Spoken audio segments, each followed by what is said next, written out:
చూస్ country delight, live better. ఇప్పుడే country delight యాప్ని download చేసుకోండి. నమస్తే. ఇవాళ మనతో ఉన్నారు విశ్వ హిందూ రక్షా పరిషత్ జాతీయ మహిళా అధ్యక్షురాలు, అలాగే ప్రముఖ సైకాలజిస్టు డాక్టర్ యమునా పాఠక్ గారు. మేడంతో మాట్లాడదాం. నమస్తే మేడం. నమస్తే.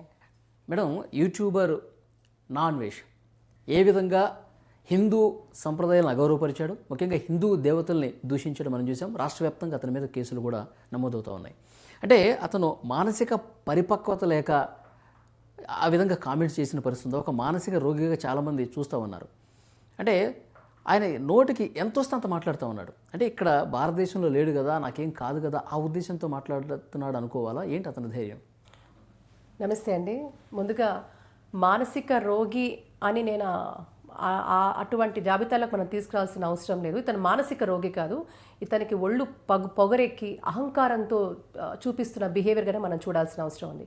మానసిక రోగుల మీద మనకి చాలా అన్కండిషనల్ ఇది ఉంటుందండి. సో నేను వాళ్ళతో పోల్చి నేను వాళ్ళని అవమానపరచాలనుకోవటం లేదు.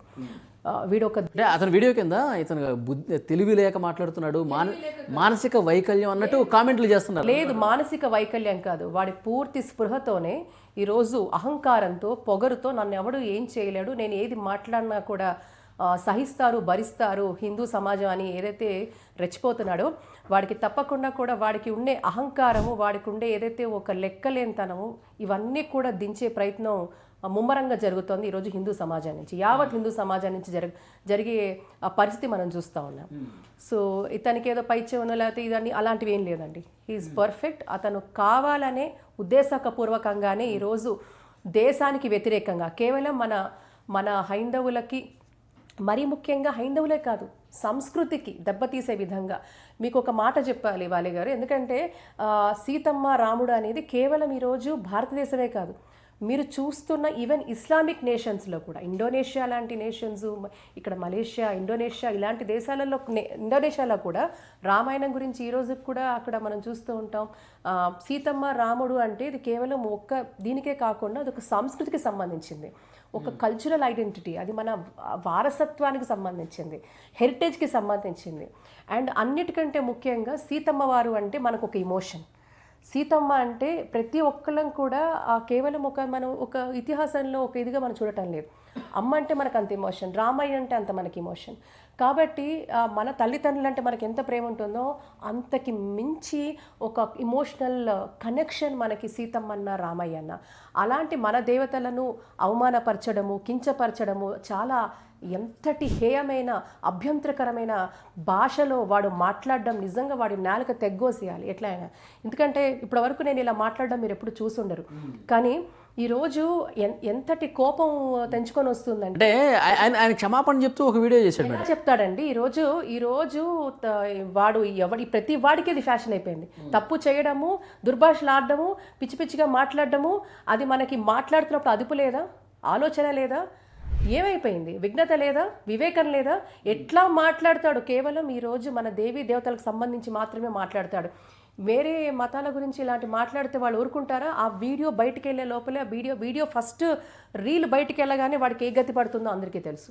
కాబట్టి ఇలాంటి సాహసం ఏ మతాల గురించి చేయలేని ఒక సాహసం మన ధర్మం గురించి ఎందుకు ఈ దుస్సాహసం వీళ్ళు చేస్తున్నారంటే లెక్క లేకపోవడం, ఎవరేమన్నా మమ్మల్ని ఏమీ కాదు అనే ఒక ధైర్యం కదా. ఈరోజు ఆ ధైర్యం అంతా కూడా పూర్తిగా కూడా విచ్ఛిన్నం చేసే పరిస్థితి మీకు కనబడుతూ ఉంది. ఎందుకంటేనండి అతను మాట్లాడుతున్న అనేక విషయాలు కేవలం దేవీ దేవతలను కించపరచడమే కాకుండా మన ప్రవచనకర్తలని కించపరచడము, దుర్భాషలాడము, అలాగే దేశానికి సంబంధించి కూడా చాలా వరకు కూడా మిగతా దేశాలను చూపిస్తూ భారతదేశం ఏం చేసింది, భారతదేశం ఎలా అయిపోయింది, మన దేశంలో ఇలా ఉందని దేశ వ్యతిరేక మాటలు ప్రస్తావన చేయడం కూడా నిజంగా దేశ విద్రోహిగా ముద్ర వాడికి ఆల్రెడీ పడిపోయింది. అండ్ అన్నిటికంటే ఇంకొకటి ఏంటంటే మత విద్వేషాలు రెచ్చగొట్టడం. ఎందుకంటే హిందూ అబ్బాయిలు ఇంతమంది అన్య మతస్థులకు సంబంధించి అమ్మాయిలతో ఇలా అని మాట్లాడడం, ఇది పూర్తిగా కూడా ఇన్ని వేల మంది హిందువులు ఇలా చేశారు. అంటే ఇప్పుడు ఇంత వ్యతిరేకత వచ్చిన తర్వాత ఆయన ఒక చేతిలో వినాయకుడు, ఒక చేతిలో భగవద్గీత పెట్టుకొని నేను అసలు ఎలా అంటాను, నేను నా దేవత నేను ఎట్లా అంటాను? వాడికి అర్హత లేదు. ఇంకొకటి, వాడు అలాంటివి ఎన్ని గిమ్మిక్స్ వేసినా కూడా వాడు ఈరోజు ఉద్దేశపూర్వకంగానే చేసింది. ఒకటి కాదు, రెండు కాదు, తప్పుల మీద తప్పులు చేసుకుంటూ పోతా అన్నాడు వాడి అహంకారము అలాంటిది. వినాశకాలే విపరీత బుద్ధి, అందుకే వాడికి విపరీత బుద్ధి, వాడి వినాశకాలం స్టార్ట్ అయింది అన్నాడు కదా. వాడు మళ్ళీ పైచి వాడు శపిస్తాడు 2026లో ఇవన్నీ నమ్మకపోతే అష్టదరిద్రాలు వీళ్ళకి వస్తే రక్తం కక్కువ చచ్చిపోతాడు. హూ ఈజ్ అండి, వాడికి ఏ గతి పడుతుందో. ఇంతకు ముందు కూడా అంటే ఆయన్ని అనవసరంగా టార్గెట్ చేస్తున్నారంటే నేను తప్పు అతను చేశాడు, చిత్రీకరిస్తున్నారంట. అతని వీడియోస్ నా మీద వ్యతిరేకంగా మాట్లాడే వాళ్ళందరూ ఇదే గతి పడుతుంది. అంత సీన్ లేదు వాడికి అసలు అలాంటిది లేదు. ఎందుకంటే వాడు చేసిన వీడియోస్లోనే దేశాన్ని గురించి వ్యతిరేకంగా మాట్లాడినవి వీడియోస్ కావచ్చు, లేకపోతే హిందువుల గురించి, హిందువుల అబ్బాల గురించి మాట్లాడిన వీడియోస్ కావచ్చు, అండ్ ఇంకొకటి మతాల మధ్యన చిచ్చు పెట్టే వీడియోస్ కావచ్చు, దుర్భాషలు ఆడడం కావచ్చు, లేకపోతే దేశాన్ని కించపరుస్తున్న వీడియోస్ కావచ్చు, లేదంటే మన దేవీ దేవతలు, మన సీతమ్మ గురించి, మన ద్రౌపది మాత గురించి మాట్లాడిన వ్యాఖ్యలు చాలా పరమ చండాలంగా వాడు చేసిన వ్యాఖ్యలు కావచ్చు. ఇవన్నీ కూడా మీరు చూస్తే నాన్ బెయిలబుల్ కేసులతో వాడి మీద ఆల్రెడీ ఎఫ్ఐఆర్ నమోదయ్యింది. చాలా మంది హిందూ సంస్థల అవును, రాష్ట్ర వ్యాప్తంగా కేసులు పెడుతున్నారు మేడం. ఇక్కడ నాది క్వశ్చన్, ఆయన ఎక్కడో థాయిలాండ్లోనో స్విట్జర్లాండ్లోనో ఎక్కడెక్కడో దేశ విదేశాల్లో తిరుగుతూ ఉంటాడు, వీడియోలు చేసుకుంటూ ఉంటాడు. అలాంటి వ్యక్తిని ఇక్కడ మీరు పోరాటం చేస్తూ ఉన్నారు, కేసులు పెడతా ఉన్నారు, కానీ ఇక్కడికి తీసుకొచ్చే పరిస్థితి ఉందా? ఖచ్చితంగా ఉంది వాలి గారు. ఎందుకంటే అతని మీద పెట్టిన కేసులు కూడా మీరు చూస్తూ ఉంటే భారతీయ దండన శాస్త్ర సెక్షన్ ప్రకారంగా 295A 295A పెట్టారు, IPC 153A పెట్టారు, అలాగే 124A/152 పెట్టారు, అట్లాగే ఐటీ యాక్ట్ 2000 సెక్షన్ 66A 67 అంటే డిజిటల్ వేదికలుగా దుర్వినియోగం చేస్తున్న పరిస్థితి, ఇవన్నీ చేశారు. ఇవన్నీ కూడా కేసులు పెట్టారు. మరి ఏంటి కేసులు అంటే మత విద్వేషము, దేశ వ్యతిరేక వ్యాఖ్యలు, ప్రజాశాంతి భంగము, ఇటువంటి తీవ్రమైన నేరాలు అతను చేశాడు, ఈరోజు చేశాడు. కాబట్టి ఈ యొక్క వీటిల్లో నాన్ బెయిలబుల్ సెక్షన్స్తో ఎఫ్ఐఆర్ అతని మీద ఆల్రెడీ నమోదయ్యింది. 2 తెలుగు రాష్ట్రాల్లో కూడా చాలా మంది ముందుకు వస్తున్నారు, పెడుతున్నారు. ఇండివిజువల్స్ ఇప్పుడు మీరు చెప్పిన సెక్షన్స్ అన్ని పెడతారు మేడం, సెక్షన్స్ అన్ని పెడతారు. రాష్ట్ర వ్యాప్తంగా ఆయా పోలీస్ స్టేషన్లో కేసు పెడతారు. కానీ ఇప్పుడు మెయిల్ ద్వారా ఆయనకి నోటీసులు పెడతారు మేడం, నోటీసులు పంపిస్తారు, మీరు రావాలి. ఇంట్లో ఉంది వాలి గారు. ఇప్పుడు ఇన్ని సెక్షన్స్, ఫస్ట్ ఇది ప్రక్రియ స్టార్ట్ అయింది. ఇంకొకటి సుప్రీం కోర్టు ఒక స్పష్టమైన మార్గదర్శకాలు మనకున్నాయి. ఏమిటది? ఎవరైనా హేట్ స్పీచ్ ఇస్తే ఈ హేట్ స్పీచ్కు రాజ్యాంగ రక్షణ లేదు అని సుప్రీం కోర్టు చాలా స్పష్టంగా మనకు ఒక ఇది ఇవ్వడం జరిగింది, ఒక మార్గదర్శకం ఇవ్వడం జరిగింది. ఏమిటి ఇక్కడ ఏంటంటే మత విశ్వాసాలను కించపరిచే మాటలు ఆర్టికల్ 19(1) ఈ కింద రక్షణ పొందవు. ఒకటి. నెక్స్ట్ మీరు అన్నారు ఎందుకు మరి అతను ఎక్కడో ఉన్నాడు కదా విదేశాల్లో, అతన్ని తీసుకురావచ్చా అంటే ఎస్, డెఫినెట్గా తీసుకొచ్చే అవకాశం 100% ఉంది. ఏమేం చేస్తే తీసుకురావచ్చు అనేది లుక్అవుట్ సర్క్యులర్ అని ఒకటి ఉంటుందండి. లుక్అవుట్ సర్క్యులర్ జారీ చేస్తే భారత్లో అడుగు పెట్టగానే, ఎందుకంటే అతను ఒక వీడియోలో చెప్పాడు నేను ఇంకా ఇండియన్ నేషనల్గా, ఇండియన్ పాస్పోర్ట్, నిన్న పాస్పోర్ట్ చూపిస్తూ ఒక వీడియో చేశాడు, నేను ఇండియన్ నేషనల్గానే ఉన్నాడని. ఎప్పుడైతే వాడు భారత్కి వచ్చినప్పుడు లుక్అవుట్ సర్క్యులర్ కనుక జారీ చేస్తే వాడు భారత్లో అడుగు పెట్టగానే ఎయిర్పోర్ట్లోనే వాడిని అరెస్ట్ చేసే ఇది ఒకటి ఉంటుంది. 2, ఇంటర్పాల్ రెడ్ కార్నర్ నోటీస్ RCN. ఇది ఈ చర్యలు కోర్టు ఆధారాలతో సిబిఐ ద్వారా ఇంటర్పోల్ రెడ్ కార్నర్ నోటీస్ కోరితే అతడు ఉన్న దేశంలో తాత్కాలిక నిర్బంధం చేసి భారత్కు అప్పగించే అవకాశం కూడా ఉంటుంది. ఆ ప్రక్రియ ప్రారంభమవుతుంది. నెక్స్ట్ పాస్పోర్ట్ యాక్ట్ అనేది ఒకటి ఉంటుంది. ఈ పాస్పోర్ట్ యాక్ట్ ఏంటంటే వాడు ఇంకా ఇండియన్ నేషనల్, ఇండియన్ పాస్పోర్టే వాడి దగ్గర ఉంది. పాస్పోర్ట్ యాక్ట్ ప్రకారం పాస్పోర్ట్ రద్దు చేసే అవకాశం కూడా ఉంటుంది. ఒకసారి పాస్పోర్ట్ రద్దయింది అనుకోండి, వాడు ఈ దేశానికి వెళ్తున్నా ఆ దేశానికి వెళ్తున్నా తిరుగుతున్నాడు, విర్రవీగుతున్నాడు కదా. ఎప్పుడైతే పాస్పోర్ట్ సీజ్ అవుతుందో, పాస్పోర్ట్ రద్దు అవుతుందో, ఎలా అవుతుంది రద్దు అంటే అన్లెస్ మీరు నాన్ బెయిలబుల్ సెక్షన్లు, కేసులు ఇవన్నీ పెట్టి ఈవెన్ మనం జ్యుడిషియల్ దీని కింద మెజిస్ట్రేట్ దగ్గర కూడా స్పెషల్ పర్మిషన్ తీసుకొని ఇవన్నీ ప్రక్రియ స్టార్ట్ అవుతుంది. ఈ ప్రక్రియ స్టార్ట్ అయ్యి మనం ఎప్పుడైతే ministry of home affairs, external అఫైర్స్కి కూడా మనం రిక్వెస్ట్లు పంపించి తద్వారా కేంద్ర ప్రభుత్వం చొరవతో ఇటువంటి వాడు చాలా డ్యామేజింగ్గా, అంటే దేవీ దేవతలను అవమానించడమే కాకుండా దేశానికి సంబంధించి కూడా మన దేశం ఏ స్థాయిలో ఉంది, ఇగో థైలాండ్ నుంచి చూపిస్తాడు, థైలాండ్లో ఇలా ఉంది, మన దేశం ఎక్కడుంది, ఇక్కడ ఈ దేశాల్లో ఇన్ని అయిపోతున్నాయి, ఇన్ని నేరాలు ఘోరాలు, ఈ దేశం అంతా కూడా ఇది అని దేశాన్ని కించపరిచే వీడియోలు వాడు ఏవైతే చేశాడో కాబట్టి ఇవంతా కూడా దేశ విద్రోహ చర్యగానే తీసుకోవాల్సిన అవసరమే ఉంది. దీన్ని బేస్ చేసుకొని ఏవైతే కేసులు నమోదయ్యాయో ఇవన్నీ నాన్ బెయిలబుల్ కేసెస్. మరి వాడు ఎక్కడో తిరుగుతున్నాడు కదా అంటే వాడి పిలక పట్టుకొని వాడిని జుట్టు పట్టుకొని ఈడ్చుకొని వచ్చి, అంటే నేనేమన్నానంటే ఒక యూట్యూబర్ చేసినటువంటి కామెంట్స్ వాడు ఒక యూట్యూబర్ కాదండి. యూట్యూబర్ గా ఏం చేశాడు వాడు జస్ట్ యూట్యూబర్ కాదు. వాడు అక్కడ యూట్యూబర్ గా ఉండి వాడు అనేక మంది లక్షల మందిని, వాడు మిలియన్ ఫాలోవర్స్ అని చెప్పారు కదా, వీళ్ళందరినీ వాడు ప్రభావితం చేస్తున్నాడు. ఈ రోజు కనుక వాడు మత విద్వేషాలు రెచ్చగొడుతున్నాడు. హిందూ అబ్బాయిలు అన్ని మతాల స్త్రీలను ఇది చేస్తున్నాడు, వాళ్ళని ఇవి చేస్తున్నాడు అని చెప్పి, ఎందుకంటే కొన్ని పదాలు వాడితే వాడకూడదు కాబట్టి వాడటం లేదు. సో అభ్యంతరకరమైన భాషతో ఈ రోజు హిందూ అబ్బాయిలు అన్య మతాలకు సంబంధించిన పిల్లలతో, ఆడపిల్లలతో ఇలా చేస్తున్నారంటే అది ఎంత విద్వేషం రగిలించే మాటలండి ఇవన్నీ. ఇది కరెక్ట్ కాదా? మత విద్వేషం రెచ్చగొడుతున్నాడు. దేవీ దేవతలను, మన అస్తిత్వము, మన సీతమ్మను, మన ద్రౌపది మాతను అవమానించాడు. చండాలమైన భాష వాడు మాట్లాడాడు. ఆడవాళ్ళని కించపరిచాడు. ఆడవాళ్ళని కూడా అంటూ నువ్వు ఈ బట్టలు వేసు, నువ్వెవడివి చెప్పడానికి ఆడవాళ్ళు ఏ బట్టలు వేసుకోవాలో.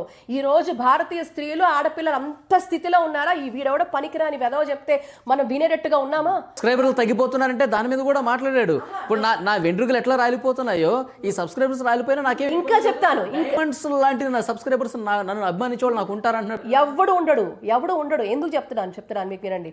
ఎందుకంటే వాడు చేసే ఏదైతే పని ఉందో ఈ రోజు అనేక మంది వీళ్ళకి అర్థం కాదు ఏంటంటే వీళ్ళు భిక్ష పెడితేనే వాడు బతుకుతున్నాడు. ఆ బతుకులో కూడా ఈ రోజు దేశ వ్యతిరేకంగా మత విద్వేషాలు రెచ్చగొట్టే విధంగా, అలాగే ఆడవాళ్ళని గురించి పైచప్ మాటలు మాట్లాడే విధంగా, అలాగే చెత్త బూతులు మాట్లాడుతున్న వెధవ వీడేం మాట్లాడతాడండి? వీడేం శిక్షణ ఇస్తున్నాడు? వాడు అన్ని బూతులు లేకుండా ఉంటాయి వాడి వీడియోస్. ఎటువంటి దుర్భాషలు, ఎంత సంస్కారహీనంగా ఉంటాయి. అదొక్కటే కాదు, అండ్ అన్నిటికీ మించి సీతమ్మని, ద్రౌపది మాతని అనే అధికారం వాడికి ఎవడిచ్చాడు? ఎవడు? వాడి పైచపు మాటలు వాడి దగ్గర పెట్టుకోవాలి. ఒక డెకరం ఉంటుంది. ఒక యూట్యూబర్ అయినా కూడా కొన్ని రూల్స్, రెగ్యులేషన్స్, లిమిటేషన్స్, ఎంతవరకు భావ ప్రకటన ఉంటే, మాట్లాడే స్వేచ్ఛ అంటే ఎంతవరకు ఉండే, సభ్య సమాజం పెంచే విధంగా భాష ఉండాలి, సభ్య సమాజానికి పనికొచ్చే విధంగా ఉండాలి. పనికిరాదా? మేడం, మీ ఆవేదనలో అర్థం ఉంది. మీ కడుపు మండిపోతూ ఉంటుంది, రక్తం మరిగిపోతూ ఉంటుంది దేవతామూర్తుల గురించి అలాంటి వ్యాఖ్యలు చేస్తే. దేవతామూర్తులే కాదు, దేశాన్ని కూడా దేశాన్ని హిందువులే కాదండి, మత విద్వేషాలు కూడా రెచ్చగొట్టే విధంగా ఈరోజు ఒక సోషల్ ఫ్యాబ్రిక్ ని దెబ్బతీసే విధంగా వాడు మాట్లాడింది. ఈ రోజు వాడికి ఉండే ధైర్యం ఏంటంటే, ఇలాంటి కంటెంట్ ఎవడిచ్చినా, ఇలాంటి కంటెంట్ ఎవడు మాట్లాడినా ఎవ్వడేం చేయలేడు. మరీ ముఖ్యంగా నేను ఈ దేశంలో లేను కదా, మీరు ఏం చేసుకుంటారని ఒక ఛాలెంజ్ విసిరాడు. అవును.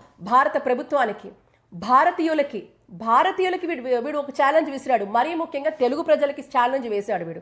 మరి వీడికి శిక్ష అర్హుడా కాదా? ఈ రోజు వీడిని శిక్షించకపోతే వీళ్ళలాగా ఇంకొక 10 మందో 100 మందో 1000 మందో తయారైతే అది దేశ సమగ్రతకు, సోషల్ ఫ్యాబ్రిక్ దెబ్బతీసే విధంగా, ఒక కమ్యూనల్ హార్మోనీని దెబ్బతీసే విధంగా, విద్వేషాలు రెచ్చగొట్టే విధంగా, రేపొద్దున ఇంకెవడు కూడా మన దేవీ దేవతల గురించి మాట్లాడకూడదు, మన దేశం గురించి మాట్లాడకూడదు, ఇలాంటి మత ఘర్షణలు తేయకూడదు అంటే, పైచెప్పు మాటలు ఆడవాళ్ళ గురించి మాట్లాడే సాహసం చేయకూడదు అంటే వీటి మీద చట్టపరమైన ఏవైతే నమోదయ్యే సెక్షన్లన్నీ కూడా అమలుపరచాలి. తద్వారా ఇందాక నేను మీతో చెప్పినట్టుగా అది లుక్అవుట్ సర్క్యులర్ కావచ్చు, లేకపోతే రెడ్ కార్నర్ నోటీస్ కావచ్చు, ఇవన్నీ చేస్తూనే వీడి పాస్పోర్ట్ సీజ్ చేయాలి, రద్దు చేయాలి. అన్నిటికంటే పెద్ద దెబ్బ వీడికి ఎక్కడ తెలుసా? ఆదాయం. ఈ రోజు డిజిటల్ మాధ్యమంగా వీడికి వచ్చే ఆదాయం, యూట్యూబ్ రెవెన్యూ అంటాం కదా, ఈ యూట్యూబ్ రెవెన్యూతోనే వాడు బతుకుతున్నాడు. కాబట్టి ఈ యూట్యూబ్ రెవెన్యూ ఎందుకు రావాలి అంటే, మనం ఫస్ట్గా చెప్పేది ఏంటంటే, సమాజం ప్రకారం ఎవరైతే వీడికి ఫాలోవర్స్ ఉన్నారో వాడిని మొదటి రోజు నుంచి కూడా మనం చెప్తుంది ఒకటే, ఈ అన్సబ్స్క్రైబ్ రిపోర్ట్ కొట్టండి, అన్సబ్స్క్రైబ్ చెయ్యండి, వీడిని ఫాలో అవ్వద్దు అని ఒకటి. ఓకే, అది కూడా జరుగుతుంది. నాకుండే వాళ్ళు నాకున్నారు అన్నాడు కదా, అప్పుడు కూడా ఒకటి ఉంది. ఫరారీలో ఉన్న నిందితుడిని ప్రకటించి ఆస్తుల అటాచ్మెంట్ చేసే అవకాశం ఉంటుంది. అంటే వాడికి సంబంధించి భారత్లో ఎక్కడైనా వాడి ఆస్తులు ఉంటే దాన్ని ఆస్తుల అటాచ్మెంట్ కోర్టు ద్వారా ప్రొక్లెయిమ్డ్ అఫెండర్గా వాడిని ప్రకటించి,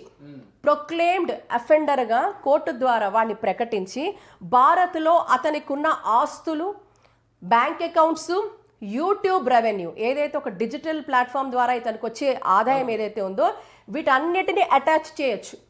ప్రాపర్గా కోర్టు ద్వారా అటాచ్ చేసేసి భారత్కు ఇంకా వీడికి ఆదాయం అంతా అటాచ్ చేస్తే వాడికి ఇంకా ఏ డబ్బులు వాడు వాడలేడు. అంటే నేనేమంటానంటే మేడం, ఇప్పుడు మీరు చెప్పే ఆప్షన్స్ అన్నీ చెప్పడానికి బాగానే ఉన్నాయి, కానీ క్షేత్రస్థాయిలో ఆ పరిస్థితి ఉందా? ఇప్పుడు ప్రభుత్వాలు కూడా ఒక యూట్యూబర్ విషయంలో అంత కలగ చేసుకుని వాడి పాస్పోర్ట్ రద్దు చేసే అంత స్థాయిలో వర్క్ జరుగుతుందా? ఇది నా మెయిన్ క్వశ్చన్. ఈరోజు అడుగులు పడుతున్నాయి. నాకు తెలిసి చాలామంది వ్యక్తులు ముందుకొస్తున్నారు, వ్యవస్థలు ముందుకొస్తున్నారు.